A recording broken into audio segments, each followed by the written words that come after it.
안녕하세요. 사랑하는 성도님, 사랑의 주님이 우리와 함께 하십니다. 우리와 함께 하시는 주님을 찬양합니다. 기도합시다. 하나님 감사합니다. 오늘도 저희들에게 새날을 주시며 희망을 주시니 감사합니다.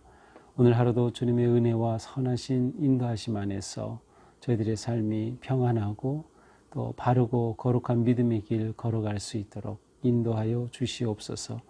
오늘도 말씀으로 다가오시는 주님을 뵙게 하시고 저희들의 마음이 열려 깨닫게 하시며 말씀에 순종하며 믿음으로 나아갈 수 있도록 이끌어 주시옵소서. 예수님 이름으로 기도합니다. 아멘. 네, 오늘 말씀은 사사기 10장 1절에서 18절입니다. 사사기 10장 1절에서 18절입니다. 예, 좀 길어서 제가 묵상을 곧장 나누도록 하겠습니다. 자, 우리는 이제 9장을 통해서 아비멜렉에 관한 그러한 내용들을 보았죠. 사실 이제 이 아비멜렉도 사사로 이렇게 등장을 하지만 사실 아비멜렉의 등장은 스스로가 왕이 되어서 사람들을 죽이고 고통을 가져왔던 그러한 모습을 우리가 보았습니다. 자, 이제 10장에서는 3명의 사사가 등장합니다. 그래서 먼저 돌라라는 사사인데요.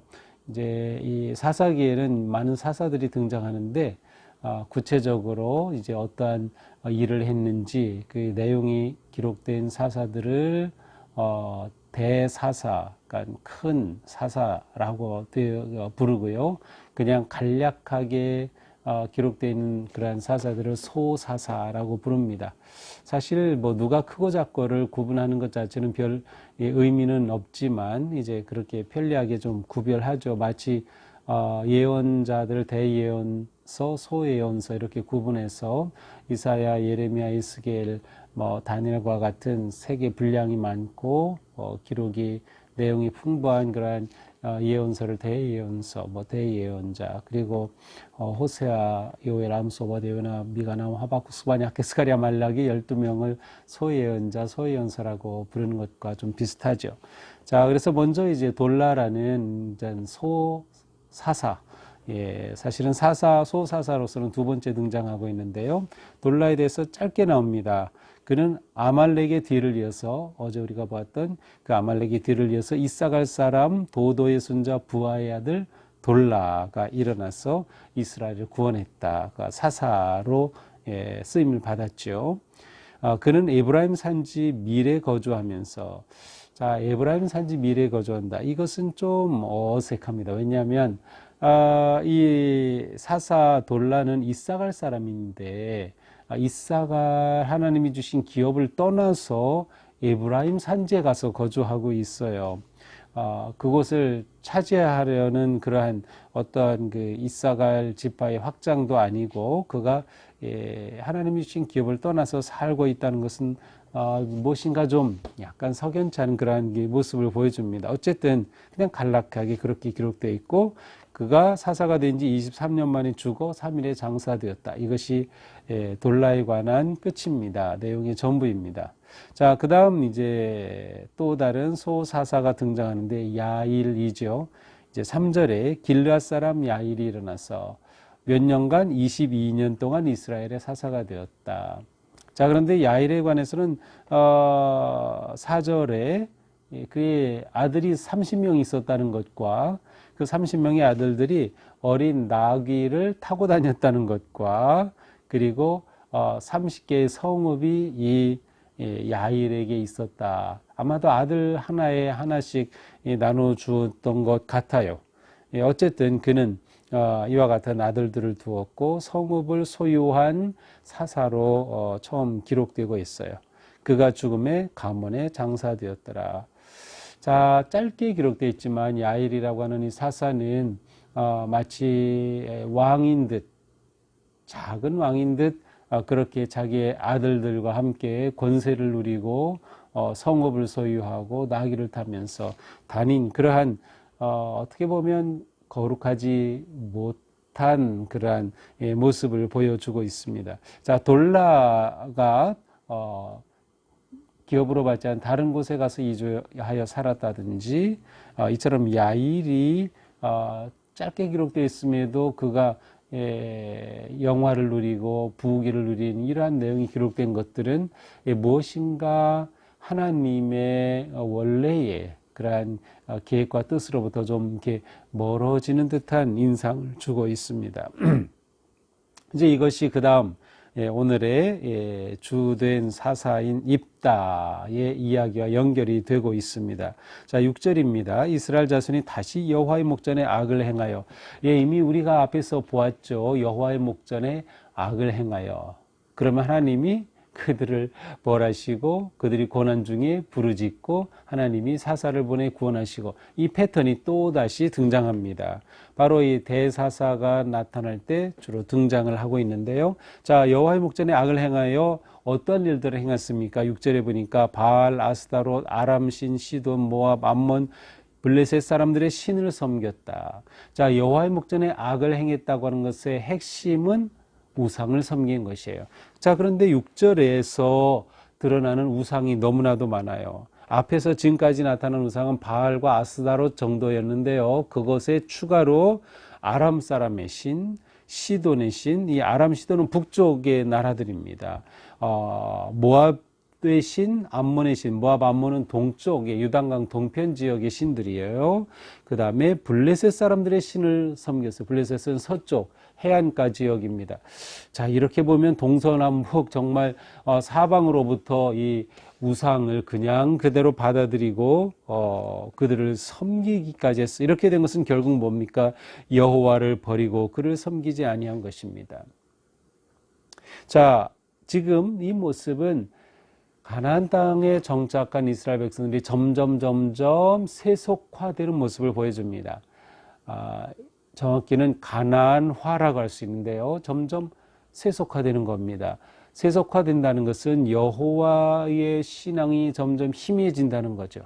여호와를 버리는 겁니다. 여호와를 떠나는 거죠. 그리고 우상에게 마음을 빼앗기는 그런 급속한 신앙의 약화와 급속한 가나안화의 모습을 보여주고 있습니다. 자, 이렇게 되면 하나님이 어떻게 하셔요? 진노하시죠. 7절에 보니 여호와께서 이스라엘에게 진노하사 어떻게 합니까? 블레셋 사람들의 손과 암몬 자손들의 손에 그들을 파심해. 하나님께서는 블레셋과 암몬에게 그들을 넘기셨어요. 왜? 여호와를 버리고 우상에 빠졌기 때문이죠. 자, 그래서 블레셋에 넘긴 상황에서 나타난 사사가 바로 그 유명한 삼손입니다. 이제 13장부터 나오고요. 오늘 우리가 10장에서 보게 되는 이 입다가 바로 이제 이 암몬 자손의 손에 파신 상황에서 나타난 사사가 바로 입다입니다. 자, 8절 그 해에 그들이 요단강 저쪽 길라앗에 있는 아모리 족속 땅에는 모든 이스라엘 자손을 쳤으며 18배 동안 억압하였더라. 자, 이렇게 암몬 자손들이 이스라엘 백성들을 18년간 계속 괴롭히고 있는 것이에요. 너무나도 고통스럽죠. 또한 그뿐만 아니라 이 암몬 자손은 원래 동쪽에 있는 사람들인데 9절에 보니까 요단을 건너서 서쪽으로 와서 어디까지 지금 괴롭혀요? 유다, 베냐민, 에브라임 족속과 싸웁니다. 그러므로 이스라엘이 너무 고통스러운 거예요. 9절에 보니까 이스라엘의 곤고가 심하였더라.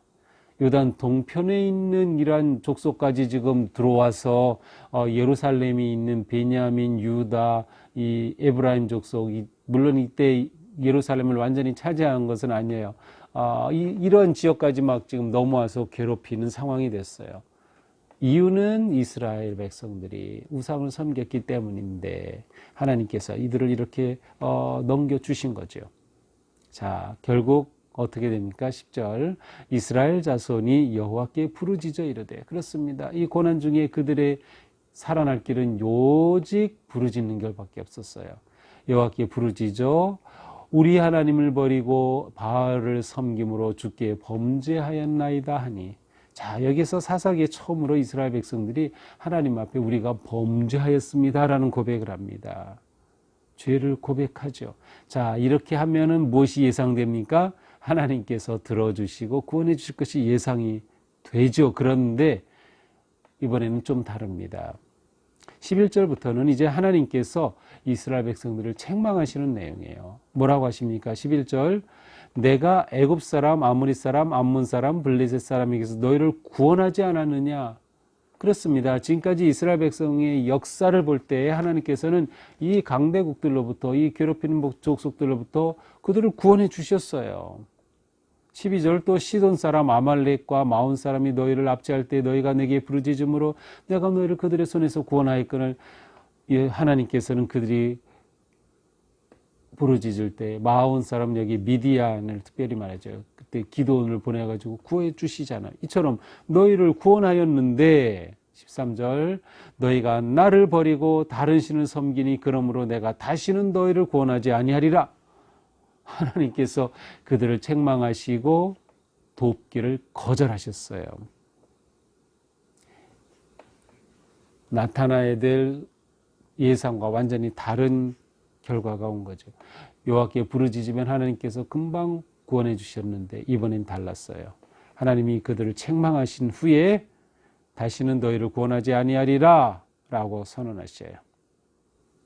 그러면서 말씀하시죠. 14절, 가서 너희가 택한 신들에게 부르짖어. 너희가 좋아서 우상 섬기지 그 신들에게 가서 부르짖어 봐. 하나님께서 그렇게 말씀하시는 거예요. 환난 때에 그들이 너희를 구원하게 하라. 너희가 섬기는 우상이 너희를 구원하게 해봐라.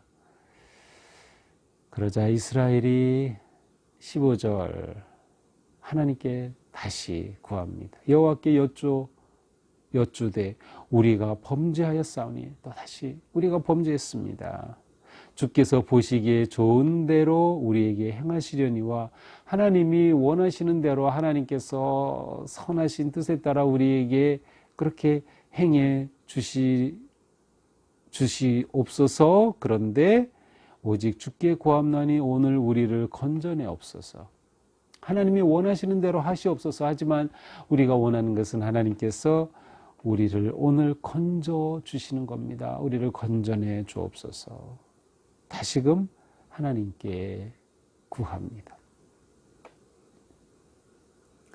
그리고서 16절에 보니까 자기 가운데 이방 신들을 제하여 버리고 여호와를 섬김에, 자, 그들이 섬기던 우상을 제하고 하나님을 다시 예배하는 거예요. 회복이 되는 거죠. 이런 상황에서 어떻게 됩니까? 여호와께서 이스라엘의 권고로 말미암아 마음에 근심하시니라. 성경에 나오는 아주 특별한 표현이에요. 하나님이 근심하셔요. 이거 왜 근심하실까요? 하나님께서는 나 이제 너희들 안 도와줘, 너희 구원하지 않을 거야 라고 하셨는데 이들이 또 다시 하나님께 우리 범죄했습니다, 그리고 우상을 버리고 하나님을 섬기니까 하나님께서 근심하시는 거예요. 이들을 정말 벌하셔야 하는데 이들이 돌이키니 하나님이 야, 이거 어쩌지? 여기에는 하나님의 사랑이 담겨 있는 거예요. 하나님께서 이들을 버리지 못하시는 거예요. 이들이 돌이키자 하나님이 근심하십니다. 17절, 그때 암몬 사람이 모여 길앗에 진을 쳤으므로 이스라엘 자손도 모여 미스바에 진을 치고. 자, 이러한 상황에서 지금 암몬과 전투가 벌어집니다. 암몬은 길앗에 딱 진을 쳤고 이스라엘은 미스바에 진을 쳤습니다. 이 미스바 떠오르나요? 야곱이 돌단을 쌓고 하나님을 예배했던 그 자리, 바로 맞습니다. 미스바입니다. 마지막 18절입니다. 길앗 백성과 방백들이 서로 이르되 누가 먼저 나가서 암몬 자손과 싸움을 시작하랴. 자, 이렇게 전쟁은 시작됐는데 지도자가 없는 겁니다. 사사가 없는 거예요. 그래서 누가 나가서 싸우랴 라고 이렇게 묻습니다. 자기들이 서로 묻는 거죠. 누구든 나서서 우리를 대표해서 싸우면 그가 길앗 모든 주민의 머리가 되리라. 그를 우리가 지도자로 삼겠다라고 하면서 이스라엘 백성들이 누군가가 나서서 그들을 구해주기를 원하고 그렇게 토론하고 있습니다. 자, 이것이 오늘의 말씀입니다. 자, 오늘 말씀을 보면서 자, 하나님께서는 이스라엘 백성들에게 변함없는 충성을 원하신다는 것을 알 수 있어요. 충성과 믿음은 거의 같은 의미로 사용이 되는데요. 하나님은 우리가 충성하기를 원하신다. 충성은 흔들림이 없는 거예요. 지금 이스라엘 백성들의 문제는 뭐예요? 흔들리는 거죠. 우상에게로 갔다 왔다 갔다 하는 거예요. 하나님이 원하시는 것은 하나님 앞에 견고하게 서는 것이에요. 흔들림이 없이. 하나님은 충성된 자를 원하시는 거예요. 왜 그렇습니까? 그것이 하나님의 사랑이에요. 충성된 자를 하나님은 기뻐하시고 그에게 은혜를 베푸시고 구원하시고 복 주시기를 원하시는데 충성되지 않으니까 하나님께서 너무나도 가슴 아프신 거죠. 하나님은 충성된 자를 원하신다. 이것은 오늘 우리에게도 마찬가지입니다. 하나님은 충성된 성도를 원하신다. 코로나가 와서 우리를 괴롭혀도 하나님을 향한 마음은 변함없고 변함없이 하나님을 예배하고 하나님께 충성하는 자, 바로 지금 또한 하나님이 찾으시는 성도입니다. 우리는 하나님 앞에 충성된 자인가? 충성된 자녀만이 하나님이 주시는 은혜의 삶을 계속해서 누릴 수가 있습니다. 우상을 섬긴다는 것은 하나님을 향한 충성심이 약화되고 그 마음을 다른 것으로 향한다는 것이에요. 우리 주변엔 우리를 유혹하는 것들이 너무나도 많죠. 그것에 우리의 마음을 빼앗기지 말자. 또한 우리는 하나님은 정말 사랑의 하나님이시라는 것을 느낄 수 있어요. 하나님께서 근심하셨다는 표현이 너무나도 우리에게 다가옵니다. 지금도 하나님은 근심하시는 거죠. 우리를 보시면서 우리에게 사랑을 베푸시고 은혜 베푸시기 원하는데 우리가 계속 하나님을 떠나고 배반하고 죄에게 머무를 때에 하나님은 우리를 보시며 근심하십니다.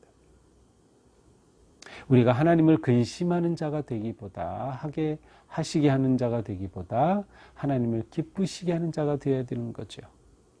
하나님을 기쁘시게 하는 성도, 하나님을 기쁘시게 하는 교회, 하나님을 기쁘시게 하는 가정, 바로 우리가 세워가야 할 그러한 모습이라고 생각합니다.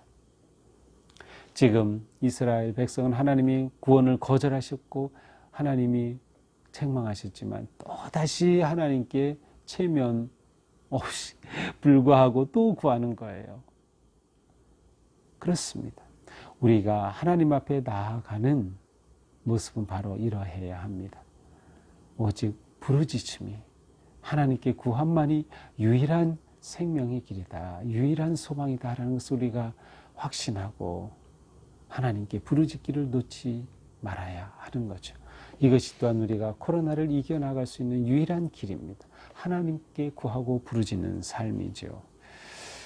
자, 이제 이스라엘은 암몬과 전투를 하게 됐죠. 하나님은 과연 누구를 세워서 일을 이루어 가실까요? 네, 내일 본문을 통해서 우리는 또 보게 될 것입니다.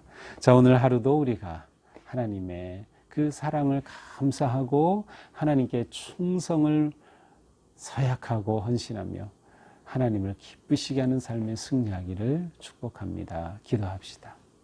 하나님 감사합니다. 저희들을 너무도 사랑하시기에 주님을 버리고 배반하는 저희들이지만 저희들로 인하여서 근심하시면서까지 저희들을 돌보시고 구원하시려는 하나님, 하나님의 그 사랑과 은혜 앞에 저희들은 언제나 충성되게 하여 주시고 변함없이 흔들림 없이 우리를 세우신 그 자리를 지킬 수 있게 하여 주옵소서. 코로나 위기와 어려움 속에서도 예배의 자리를 지켜내고 섬김의 자리를 지키고 하나님 앞에 굳게 서서 충성된 마음으로 삶으로 살아가는 우리가 되게 하여 주시옵소서.